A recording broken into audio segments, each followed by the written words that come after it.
Hey guys, this is Tara Macklin. I'm a wife, mom, athletic trainer, and a PCOS thriver, and I want to talk to you guys today about intermittent fasting. It is very popular and just another one of the many pieces of food advice that comes out in the PCOS community. But I do feel like, again, this is another subject area that applies to so many other people. It's not just PCOS thrivers out there, but it's a very handy tool. For me, I love it. And it's another one of those tools that I have used to help with my food cravings. A great example of that is because I've practiced intermittent fasting for quite some time. When I'm in a situation where I've decided to throw some of my rules out the window, like the things that I eat daily as part of my regular lifestyle, it does make it harder for me to gorge or overeat because my body is accustomed to eating in a smaller time frame. And that is something I find extremely beneficial for food control, which many women tend to struggle with PCOS, as other people who are working on being more restrictive. So the practice of intermittent fasting over a period of time has some great results in the food freedom, I guess is kind of what I like to call it, which may not sound like food freedom to you, but when you are someone who struggles with not being in control of what you eat, you will find freedom in knowing that you feel like you're actually more in control rather than out of control eating and just gorging all over the place.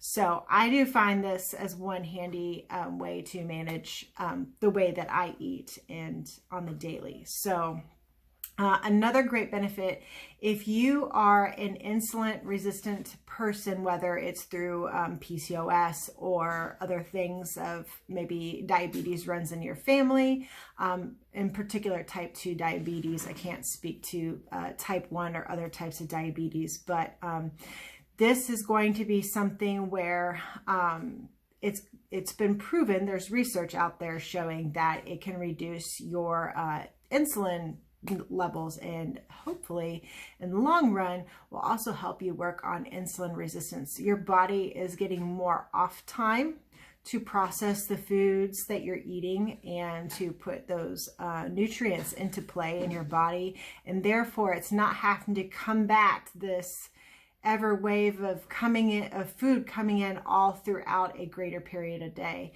So the big thing with intermittent fasting, or at least the style that I eat, there's other styles of intermittent fasting, but the style that I eat is a 16 off and 8 hours on.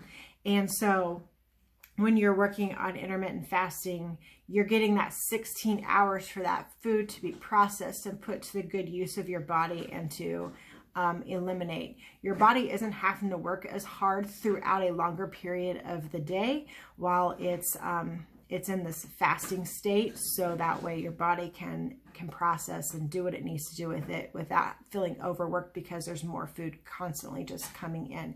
So intermittent fasting is great for those things. I also believe, and again, there's research supporting this, that digestion and an overall stance is also very helpful in helping your body have to not constantly be in a process of digestion. So we're digesting less over a period of time, and your body gets a chance to truly recover. There's some other benefits that are related back to heart. There's other benefits relating back to hormones. Again, if you're PCOS or even many other people out there that have endocrine disruptive issues, then this is also going to be a great one to dive into and look into the research talking about helping out with hormones and gene expressions. And there's just a bunch of research out there. Granted, make sure when you're reading the research, if you're a research geek like I am, that you're digging in and finding the actual quality, statistically significant research out there. There's junk research just as much as there's good, solid, sound research out there. So, but I can definitely say for me and my body, it's definitely been a benefit as far as using it as a tool to help me with my cravings. I've always talked about with other friends in the past, struggling with emotional eating and just overeating. I'm a stress eater, and I eat those emotions with stress. And having this like boundary has helped me out. Now, I will admit that intermittent fasting can be a little tricky and it's not easy for some people. So if this is something you're interested in testing out, I always suggest baby stepping your way into it, assuming that you're eating a style like what I do, which is a 16 and 8, is starting off 12 and 12. So that way you're giving your body 12 hours to relax and be away from food. And then baby step your way down to the 16 and 8. And the other thing is looking at it from a different perspective. So instead of saying I have to go 16 hours without eating, look at it as I get 8 hours to eat.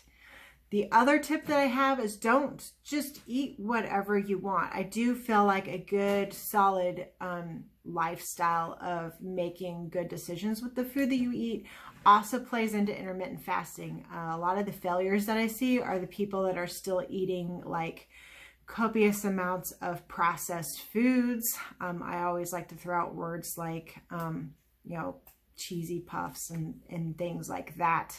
They don't serve your body, just even if you're not intermittent fasting. So then when you're also intermittent fasting, it's definitely not going to serve your body, and it actually makes your body have to work a little bit harder to process those foods because, let's just be real, they're not natural foods. They're not grown from the earth, and your body doesn't really know what to do with it. So with that said, keep that in mind when you're looking into intermittent fasting. I would always suggest actually working on your food lifestyle, which is why I really like Whole30.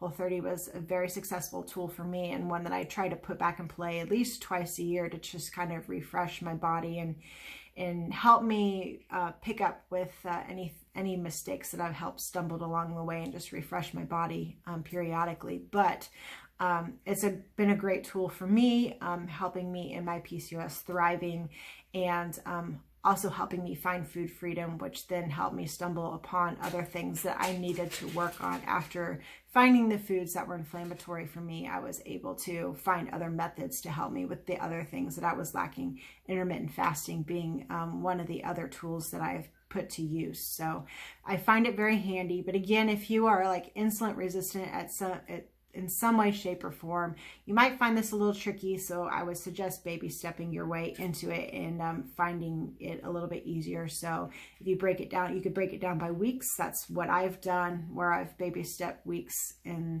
some people maybe need a little bit longer where they do 2 weeks, just to help your body get accustomed to this change, and it makes it a little less difficult. You'll have temptations. I know there's times, especially for me as a female, I'm still going through my cycles. And so I find it where maybe I'm getting closer to I need to start, that maybe I need to actually do like, eat more like 9 hours or 10 hours. And that's okay to kind of backstep a little bit and then work your way back in if you have those moments where your body just needs to do that. Or you could also look at like the dirty version of it, where maybe you're drinking some bone broth in the morning, or I actually have like a morning drink that I drink every morning that I utilize. I have done the chicken broth before to help me, but that's another tip. You can look in some different liquid things that kind of help you get over that hurdle of diving into food. It's considered dirty because you're still taking in nutrients and you're taking in some caloric intake, but I mean, it's not the end of the world because your body doesn't have to do the heavy digestion that goes in with actually eating solid foods. So yeah, that's my tips for intermittent fasting and just some of my thoughts. Hopefully you guys found this helpful. If you do, make sure you're hitting subscribe if you're enjoying the content, so that way you get alerted every time that there's new content out. If you have any questions about intermittent fasting, feel free to drop those in the comments below. And also make sure that you're looking at the description. I have some great information to help us connect, and also information to maybe help serve you better, especially if you're a PCOS woman looking to thrive rather than to decline. So with that said, I hope to see you guys around in here soon and connect with you more in the future. We'll talk to you soon.